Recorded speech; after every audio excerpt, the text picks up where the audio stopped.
Alhamdulillah, salatu wassalamu ala Rasulillah. Perkara ketiga yang menunjukkan akan urgensinya kita mempelajari amalan hati. Karena ternyata kita tahu kebahagiaan tempatnya di hati. Kalau dalam hati kita ternyata dipenuhi dengan penyakit-penyakit hati, ini menjadikan kebahagiaan kita semakin berkurang. Akan tapi kalau kita semakin bersih hati kita, maka kita semakin bahagia. Lihatlah kalau kena penyakit hati, bagaimana dia mau bahagia? Misalnya dia memiliki sifat tamak, ya. Dalam hatinya tamak, pingin ini, pingin anu, pingin. Kapan dia bahagia? Lain halnya kalau seorang qanaah, dia nerima, ya, ridho dengan pemberian Allah Subhanahu Wa Taala, maka dia mudah meraih kebahagiaan. Tidak pasti sebagian orang mungkin hidupnya sederhana. Mungkin kita bicara sekarang orang lagi senang goes misalnya, ada naik sepeda sederhana udah bahagia. Ada orang tidak bahagia sudah punya sepeda bagus, pingin lagi yang lebih bagus, tidak ada kebahagiaan. Kenapa? Karena masalah hatinya, ya. Kapan hati kita terkena penyakit hati tamak, susah kita untuk bahagia. Contoh jika hati kita terkena penyakit hasad. Kita sudah diberikan pemberian oleh Allah Subhanahu Wa Taala, tapi setiap kita memandang yang lebih memiliki harta lebih banyak daripada kita, yang lebih kaya daripada kita, yang lebih terkenal daripada kita, yang lebih ini daripada kita, yang lebih anu daripada kita, maka kita tidak akan pernah bahagia, ya, tidak akan pernah bahagia. Oleh karena jika seorang ingin bahagia, dia harus bersihkan hatinya. Contoh, orang kalau ikhlas dia semakin bahagia. Kenapa? Yang dia pedulikan hanyalah bagaimana komentar Allah terhadap amal dia. Yang penting Allah sudah lihat, sudah selesai. Tapi bayangkan orang yang tidak ikhlas. Kebahagiaannya dia gantungkan dengan like, dengan viewers, dengan subscribers misalnya, atau dengan komentar netizen yang dia tunggu-tunggu, ya.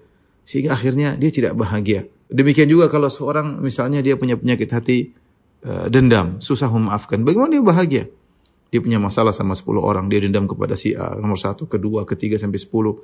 Mau tidur dia ingat-ingat lagi permasalahannya, ya. Sehingga dia menjadi hidup susah, ya. Kemudian dia tersiksa dalam batinnya, tersiksa di rumah tangganya. Kenapa? Karena dia tidak bisa menghilangkan penderitaannya tersebut. Sehingga terkadang penderitaannya tersebut berdampak pada suaminya, pada istrinya, pada anak-anaknya. Oleh karena orang kalau ingin bahagia, ya, bersihkan hatinya. Bersihkan hatinya. Karena kita tahu tempat kebahagiaan adalah di hati. Perkara yang keempat yang menunjukkan akan urgensinya kita belajar tentang amalan hati dan juga mengenal tentang penyakit-penyakit hati. Banyak orang tidak sadar tatkala mereka ditimpa dengan penyakit hati. Lain halnya ketika mereka ditimpa dengan penyakit badan. Ya, kita rata-rata ngerti dan ngeh ketika kita terkena penyakit badan, ya. Ada sinyal yang menunjukkan kita sedang sakit. Tapi betapa banyak orang terkena penyakit hati tidak sadar. Dia terkena penyakit sombong, dia merasa tidak sombong. Dia terkena penyakit riya, dia merasa tidak riya. Dia terkena penyakit hasad, dia merasa dia tidak hasad. Dia terkena penyakit pemarah, dia merasa dia orang yang bijak. Subhanallah, banyak orang terkena penyakit hati, dia tidak sadar. Ketika seorang terkena penyakit hati, dia tidak sadar bagaimana dia berusaha untuk perbaiki hatinya. Sementara dia tidak merasa berpenyakit. Maka dengan kita mempelajari tentang amalan-amalan hati dan lawan-lawannya itu penyakit-penyakit hati, kita akan bisa mendeteksi sedini mungkin penyakit yang sedang menimpa hati kita. Kalau kita sudah mendeteksi penyakit-penyakit hati kita, kita mudah untuk memperbaiki penyakit-penyakit tersebut, untuk menyembuhkan penyakit-penyakit tersebut. Sebagaimana penyakit badan, kalau dibiarkan akan bertumpuk-tumpuk, semakin meradang dan semakin parah, ya, kalau tidak segera diobati. Maka demikian juga penyakit hati. Penyakit hati, kalau dibiarkan akan bertumpuk. Hasad semakin hasad, riya semakin riya, dendam semakin dendam, ya.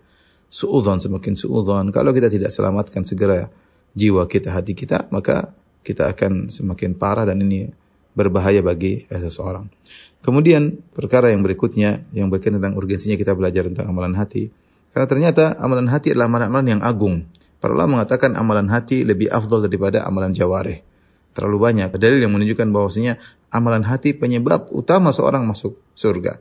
Bukankah amalan hati itu amalan-amalan yang agung? Iman, yakin, ya, ridha, khusyuk, ya, sabar, subhanallah. Terlalu banyak dalil yang menunjukkan akan keistimewaan amalan-amalan ini. Berharap kepada Allah Subhanahu wa taala, takut kepada Allah Subhanahu wa taala. Ya, ini amalan-amalan hati yang pahalanya sangat luar biasa, lebih afdal daripada amalan-amalan jawarih.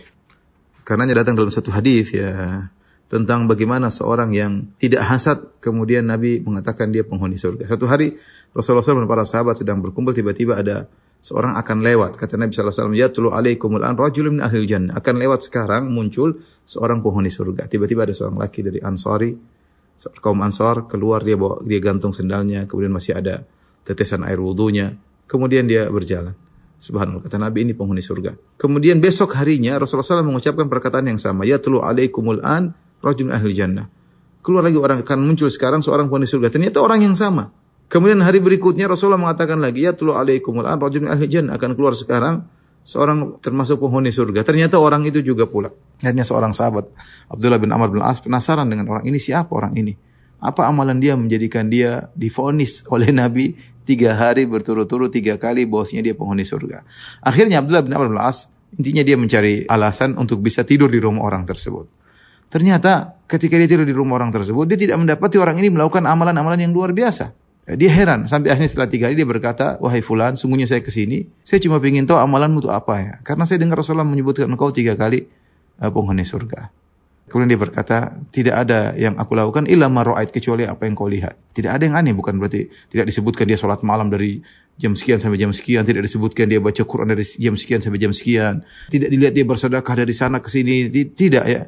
Makanya Abdullah bin Amr bin As radhiyallahu anhu heran, apa amalan dia ini? Akhirnya dia tanya, apa yang kau lakukan? Kata dia, tidak ada amalan kecuali apa yang kau lihat. Akhirnya tatkala falamma wallait, tatkala aku pergi, kata Abdullah bin Amr bin As, maka dia panggil, wahai fulan, kemarilah. Dia bilang, amalanku cuma yang kau lihat. Hanya saja aku tidak pernah hasad kepada nikmat yang Allah berikan kepada orang lain. Subhanallah. Ternyata ini amalan yang luar biasa. Tidak pernah hasad sama sekali, yang buat dia dimasukkan surga oleh Allah Subhanahu wa taala. Kata Abdullah bin Amr al-As, hadzal ladzi la nutiquhu. Ini yang kami tidak mampu untuk memilikinya. Oleh karenanya, seorang berusaha berjuang untuk memiliki amalan-amalan hati, karena amalan hati pahalanya besar dan sebab memasukkan seorang ke dalam surga dengan mudah. Sementara kita dapati banyak orang yang perhatian dengan amalan jawarih, lupa dengan amalan hati. Wallahu a'lam bishawab.